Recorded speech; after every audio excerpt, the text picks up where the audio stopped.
Global star Ram Charan హీరోగా శంకర్ దర్శకత్వంలో game changer cinema చేస్తున్న సంగతి తెలిసిందే.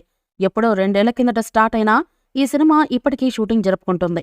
టాలీవుడ్లో రాబోతున్న మోస్ట్ క్రేజియస్ట్ పాన్ ఇండియా సినిమాలో ఇది కూడా ఒకటి. దీనికంటే తర్వాత మొదలైన పలు పాన్ ఇండియా సినిమాలు కూడా రిలీజ్ అయ్యాయి. కానీ ఈ సినిమా మాత్రం ఇంకా షూటింగ్ దశలోనే ఉంది. అటు చరణ్ అభిమానులు కూడా శంకర్ గేమ్ చేంజర్ ని పక్కన పెట్టి ఇండియన్ 2 సినిమా చేస్తుండటంతో ఆగ్రహం వ్యక్తం చేస్తూ ఉన్నారు. ఇక దిల్ రాజు సంగతి ప్రత్యేకంగా చెప్పనక్కర్లేదు. దిల్ రాజు ఏ సినిమా అప్డేట్ చెప్పినా ఈ సినిమా ప్రస్తావన మాత్రం తేకపోవడంతో సోషల్ మీడియాలో చరణ్ ఫ్యాన్స్ భారీ ట్రోల్స్ చేస్తూ ఉన్నారు. అయితే ఎట్టకేలకు గేమ్ చేంజర్ చిత్రం యూనిట్ నుండి సాలిడ్ అప్డేట్ వచ్చింది. ఇక ఈ షూటింగ్ లో పలు యాక్షన్ సన్నివేశాలు చిత్రీకరణ జరుగుతున్నాయని రామ్ చరణ్ సన్నిహిత వర్గాల నుండి సమాచారం వచ్చింది. ఇదే నిజమైతే గేమ్ చేంజర్ కోసం ఎదురు చూస్తున్న ఫ్యాన్స్ కి మంచి బూస్ట్ ఇచ్చినట్టే.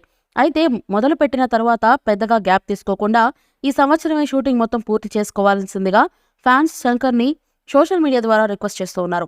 మరి ఇప్పుడు మొదలవుతున్న షూటింగ్ ఎన్ని రోజులు జరుపుకుంటుందో ఇంకా క్లారిటీ రాలేదు. ఈ మూవీపై మీ అభిప్రాయాన్ని కమెంట్ బుక్లో తెలియచేయండి.